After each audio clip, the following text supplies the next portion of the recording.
Hello friends, कैसे हैं आप लोग? I am fine sir. एक साधु बाबा थे। Yes sir. वो बहुत ही ज्यादा चतुर थे। उनके दो चेला थे। Yes sir. Yes sir. दोनों चेला बहुत ही आज्ञाकारी थे, मतलब जी जान से उनकी सेवा करते थे। Yes sir. तो साधु बाबा क्या करते थे, जब शाम को रात्रि भोजन करके और वो विश्राम पे जब भी जाते थे तो दोनों चेला फटाफटा के और उनका पेड़ वेड़ दबाने लगता था। जब गुरुजी सो जाते थे तब शिष्य भी जाके सो जाता था। Yes sir. Yes sir. बहुत दिन तक ऐसा चलता रहा। तब गुरुजी ने दिमाग लगाया कि चेला सब मेरा आज्ञाकारी तो है, थोड़ा कुछ ऐसा करते हैं जिससे कि हमारा ज्यादा से ज्यादा सेवा हो सके। Yes sir. तो वो सोचे कि क्यों ना मैं दोनों पैर दोनों चेले को एक एक पकड़ा दूं, ये इनके जिम्मा रहेंगे तो ये सेवा करते रहेंगे। Yes sir. अब दोनों शिष्य दोनों पैर की खूब सेवा करता। Yes sir. सेवा करते करते अब तेल मालिश करने लगा। Yes sir. एक्सरसाइज करने लगा यस सर। ताकि हमारा पैर उस पैर से ज्यादा मजबूत हो। Yes sir. सामने वाला शिष्य भी यही करने लगा। Yes sir. अब गुरुजी को इतने से भी संतोष नहीं हो रहा। गुरुजी क्या सोच रहे हैं, अब कुछ ऐसा करूं कि दोनों इससे भी ज्यादा सेवा करने लगे। Yes sir. तो उन्होंने चतुरता क्या दिखाई, एक जने को बोलते आज ये वाला पैर मेरा है ना, ये ज्यादा हष्ट पुष्ट है, ज्यादा मोटा लगता है, तुम्हारा सेवा कल का बहुत अच्छा था। Yes sir. Yes sir. और दूसरे वाले शिष्य का कुछ सराहते नहीं थे। अब सराहना नहीं मिलने से उसको धीरे धीरे जलन पैदा होती। अब आज इसको सराहते थे तो कल उसको सराहते थे। Yes. अब जब इसको सराहते थे तो उसके मन में जलन होता था। Yes sir. एक दिन ऐसे ही बैठे बैठे शिष्य के दिमाग में कुछ खुरापाती सूझा। Yes sir. क्यों ना कुछ ऐसा करूं कि मेरे सामने वाला जो शिष्य है ना उससे मेरा नाम ऊपर हो, गुरुजी हमको सबसे ज्यादा प्यार करे। Yes sir. तो एक दिन गुरुजी दोपहर में सोए थे, चेला आया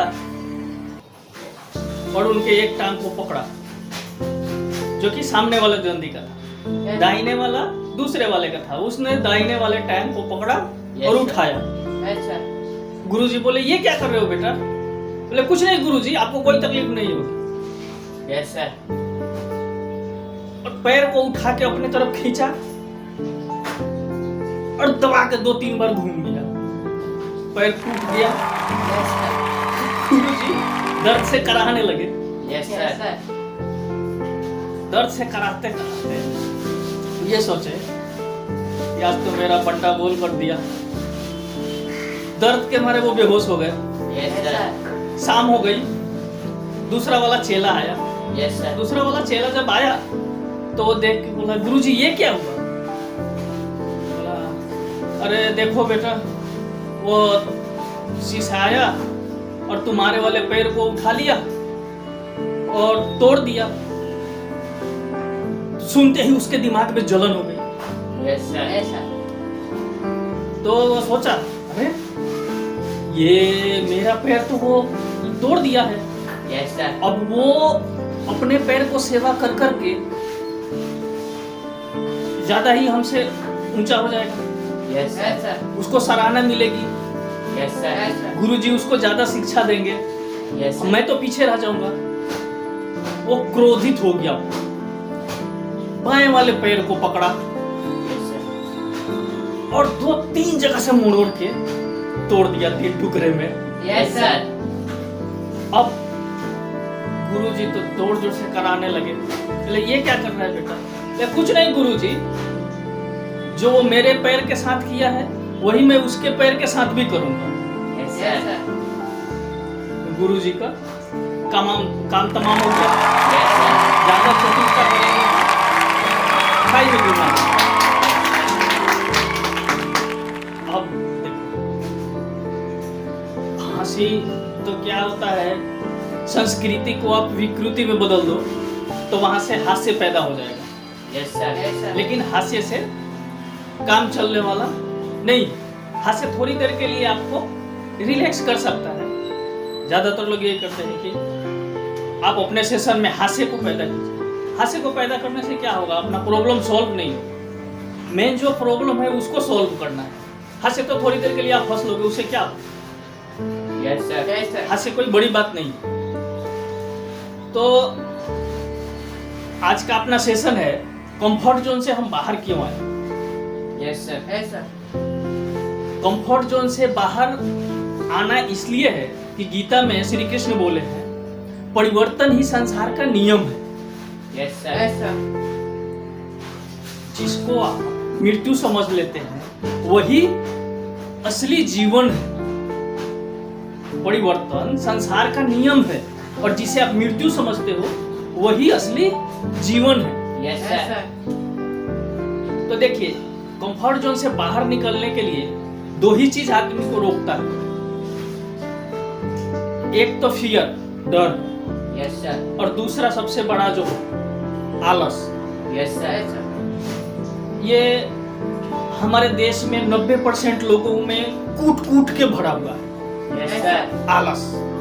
इस आलस को छिपा के दूसरे शब्दों में लोग क्या बोलते हैं, आलस नहीं बोलेंगे कि मुझे आलस है, ये बोलेंगे मुझे जरूरत क्या है ये करने की, मैं तो अभी मस्त हूँ इसी जगह पे। मतलब ये आलस को दूसरी भाषा में बोल रहे हैं। Yes, उनको sir. जरूरत ही नहीं है करने का। नहीं जी, ये आलस है। Yes, और sir. आलस निकालने का एक ही दवा, एक्सरसाइज करते रहो। जब भी आप एक्सरसाइज करते हैं आपके शरीर में फुर्ती रहेगी। मैं अपने ऑफिस जाता हूँ, कभी भी आलस लगता है ना, कुर्सी को करता हूँ साइड, ऑफिस तो बड़ा ही है ही, Yes, वहीं sir. पे 20 पुशअप मार देता हूँ फटाफट। तो बाजू में बोलते हैं कि क्या कर रहे हैं संतोष भाई? अरे कुछ नहीं, ऐसे ही आलस लग रहा था, मार दिया 20 pushup. Yes, sir. Yes, sir. शरीर को हर समय फुर्तीला रखें। जब आपका शरीर फुर्तीला रहेगा तो किसी भी काम को करने के लिए आपको हिचकिचाहट नहीं आएगी। जब हिचकिचाहट आती है तो क्या सोचते हैं, मुझे जरूरत क्या है, कल कर लेंगे, परसों कर लेंगे, काम को टाल देते हैं। Yes, sir. Yes, sir. और डर, डर कैसा है कि भाई मैं ये जो करूंगा कहीं अच्छा नहीं हुआ तो, कहीं जो आज पोजीशन में हूँ इससे भी मैं नीचे चला गया तो, अभी तो अच्छा चल रहा है ना, इसमें क्यों छेड़खानी करूं। Yes, sir. Yes, sir. तो नहीं सर, संसार का नियम है परिवर्तन, परिवर्तन करना ही पड़ेगा। हम लोगों के पूर्वजों के जमाने में मोबाइल था, गाड़ी थी, बहुत ही मुश्किल से किसी के पास साइकिल थी। Yes, sir. Yes, sir. कोई भी समाचार देना होता, कोई मर भी जाता है तो उसका समाचार देने के लिए उनको जाना पड़ेगा उस गांव में, फिर खबर करना पड़ेगा भाई इनकी मृत्यु हो गई है, आपको आना है। Yes, Yes, sir. sir. और अभी तो क्या हो गया, यहाँ बैठे बैठे पूरे वर्ल्ड में कांटेक्ट कर सकते हैं आप। Yes, sir. डिजिटल जमाना हो गया है। 59 मिनट में 1 करोड़ का आप लोन ले सकते हो। Yes, sir. Yes, sir. Yes sir तो बोल दिया, भरेगा कौन? हम लोन तो ले लिया आपने। ये डिजिटल इंडिया जितना आपके लिए अच्छा है उतना बुरा भी तो है। Yes, Yes, sir. sir. हमें ये समझ होनी चाहिए कि ये कितना फायदा कर रहा है और कितना नुकसान कर रहा है। Yes, sir. ये ग्लोबलाइजेशन का जमाना, ये सब क्या है, मार्केट में अभी सब कुछ अपने हिसाब से बना दिया। जैसे कि एक समझ लो, चुंबक को बना के मार्केट में रख दिया और आदमी को लोहा बना दिया। Yes, sir. Yes, sir. अब चुंबक लोहे को खींचेगा। Yes, Yes, sir. sir. ठीक इसी तरह अभी चल रहा है। पहले क्या था, जरूरत के हिसाब से आप खरीदी करते थे। अभी क्या हो गया, मार्केट में सामान आ गया और आपके अंदर खरीदी करने के लिए आपको उत्साहित किया जाता है। ये टीवी मान लो, सोशल मीडिया मान लो, न्यूज चैनल मान लो, जो कुछ भी मान लो, मोबाइल मान लो। Yes, sir. Yes, sir. तो पहले ये सब नहीं था। पहले हम अपने जरूरत के हिसाब से ही खरीदी करते थे ना। Yes, sir. अभी तो ऐसा कुछ नहीं है। उसके पास भाई मोबाइल है, मेरे पास तो नहीं है यार, वो 40,000 का रखता है, मेरे पास तो 10,000 वाला ही है यार। Yes, sir. Yes. ये सब देखा देखी चालू होती है। अच्छा, अगर आपके पास गाड़ी नहीं है तो आप चल ही नहीं सकते हैं, अगले के टाइम पे आप पहुंच नहीं पाएंगे। Yes, sir. तो जो उनके पास टाइम से पहुंचेगा उसको वो काम पे रखेंगे, आपको क्यों रखेंगे? Yes, sir. आपसे उनका काम का नुकसान हो रहा है। Yes, sir. Yes, sir. तो अभी क्या हो गया, हर कोई ये सोच रहा है हमसे वो आगे ना बढ़े, उससे मैं कैसे आगे निकल जाऊं। Yes, sir. Yes, sir. Exam में भी यही हो रहा है, वो उससे ज्यादा मेरा नंबर आना चाहिए, मैं टॉप होना चाहता हूं। अरे भाई टॉप होना चाहोगे ठीक है, लेकिन मार्केट में क्या है तुम्हारे जरूरत की उसको भी तो देखो। Yes, Yes, sir. sir. तो कंफर्ट जोन से बाहर निकलने के लिए यही दो चीज, डर और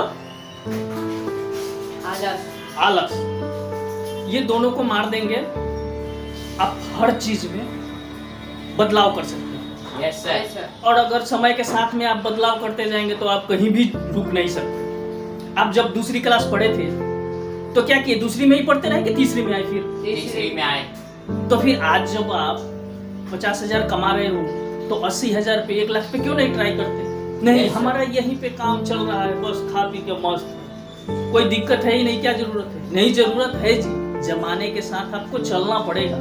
Yes, sir. Yes, sir.